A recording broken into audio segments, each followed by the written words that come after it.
పశ్చిమాసియాలో Hormuz జలసంధిపై America దిగ్బంధనం తీవ్రతరం కావడంతో ముడి చమురు ధరలు భగ్గుమంటున్నాయి.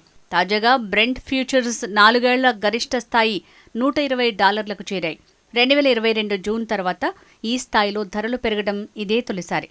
ఇరాన్ ఆర్థిక వ్యవస్థను దెబ్బతీయటానికి ఆ దేశ ఓడరేవులపై కొనసాగుతున్న దిగ్బంధనాన్ని పొడిగించటానికి సిద్ధంగా ఉండాలని ట్రంప్ ఆదేశించడంతో దీనికి ప్రతిస్పందనగా హార్మూజ్ జలసంధి గుండా సాగే రాకపోకలకు అంతరాయం కలిగించడం కొనసాగిస్తామని ఇరాన్ ప్రకటించింది. హార్మూజ్ వద్దకు వచ్చే ఏ నౌకపైనైనా దాడి చేస్తామని ఇరాన్ హెచ్చరించగా, ఇరాన్ ఓడరేవులకు రాకపోకలు సాగించే నౌకలను వెనక్కి పంపుతామని అమెరికా ప్రకటించింది.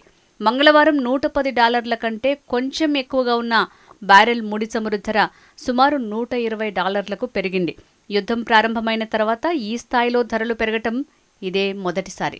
చమురు సంక్షోభంతో ముడి చమురు ధరలు ఆకాశాన్నంటుతున్న ఈ భారాన్ని ప్రజల మీద మోపకుండా జాగ్రత్త పడుతోంది భారత ప్రభుత్వం.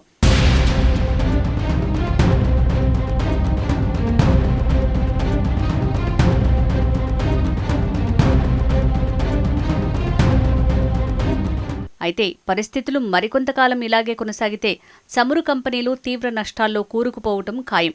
సరిగ్గా ఇదే సమయంలో గల్ఫ్ నుంచి శుభవార్త అందింది. హార్మూజ్ జలసంధితో ప్రమేయం లేకుండా ఫుజైరా తన చమురు రవాణాను మళ్లించనున్నట్టు యునైటెడ్ అరబ్ ఎమిరేట్స్ ప్రకటించింది. హార్మూజ్ జలసంధి గుండా రావాల్సిన అవసరం లేకుండా ఫుజైరా ద్వారా చమురు కొనుగోలు చేయొచ్చు. దీంతో భారత చమురు కష్టాలకు ఉపశమనం లభించే అవకాశముంది. యుఏఈ 2 రోజుల క్రితమే organization of the petroleum exporting countries OPEC నుంచి బయటికి వచ్చేస్తున్నట్టు ప్రకటించడం తెలిసిందే. మే 1వ తేదీ నుంచి యుఏఈ బయటికి రాబోతోంది. ఈ నేపథ్యంలో ప్రపంచ అవసరాలకు అనుగుణంగా చమురు ఉత్పత్తి చేయనున్నట్టు తెలిపింది. యుఏఈ OPEC నుంచి బయటికి రావడంతో తన చమురు ఉత్పత్తిని ఇప్పటికిప్పుడు రోజుకు 10 లక్షల బ్యారెళ్ల మేర తక్షణమే పెంచుకోగలదు. OPEC నుంచి ఎలాంటి అనుమతి అవసరం లేకుండా పెట్రోల్, డీజిల్, ఇతర పెట్రోకెమికల్స్ని ఎగుమతి చేయొచ్చు.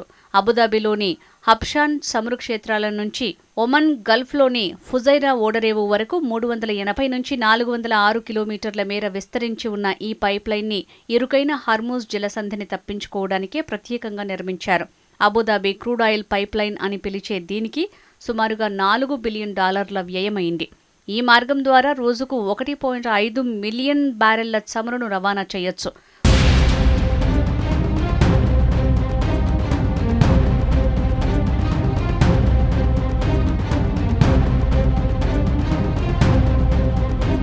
ఫుజైరా పోర్టులో ఆయిల్ నింపుకుని ట్యాంకర్లు నేరుగా అరేబియా సముద్రంలోకి వెళ్తాయి.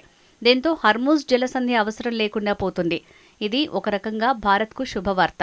ఇరు దేశాల మధ్య బలమైన సంబంధాలు ఉండటం వల్ల భారత్కు యుఏఈ తన తొలి ప్రాధాన్యత ఇస్తుంది. భారత్, యుఏఈల మధ్య ఇప్పటికే ఇంధనం, వాణిజ్యం, భద్రతా రంగాల్లో బలమైన సంబంధాలున్నాయి.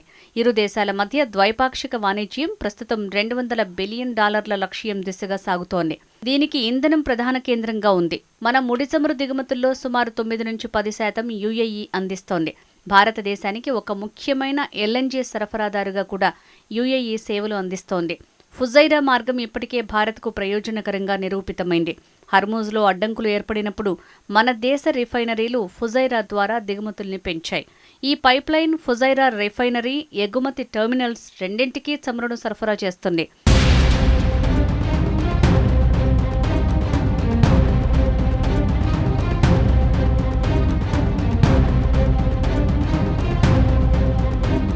ప్రస్తుతం యుఏఈ OPEC పరిమితుల నుంచి విముక్తి పొందటంతో కోటాతో నిమిత్తం లేకుండా ఈ లైన్ ద్వారా మరింత ముడి చమురును సరఫరా చేయగలదు.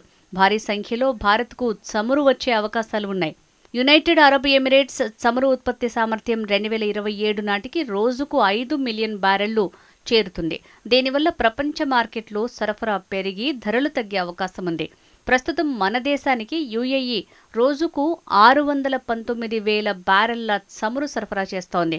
గత ఆర్థిక సంవత్సరంలో రోజుకు 433,000 బ్యారెల్స్ రాగా తాజాగా సుమారు 43% పెరుగుదల నమోదైంది. రాబోయే రోజుల్లో మన దేశానికి ఆ దేశం నుంచి భారీగా చమురు రాబోతోంది. ఫలితంగా భారత్కు దిగుమతి బిల్లు గణనీయంగా తగ్గుతుంది. ద్రవ్యోల్బణ ఒత్తిడి తగ్గడం ద్వారా ఇంధన ధరలు స్థిరంగా ఉండే అవకాశం ఉంది.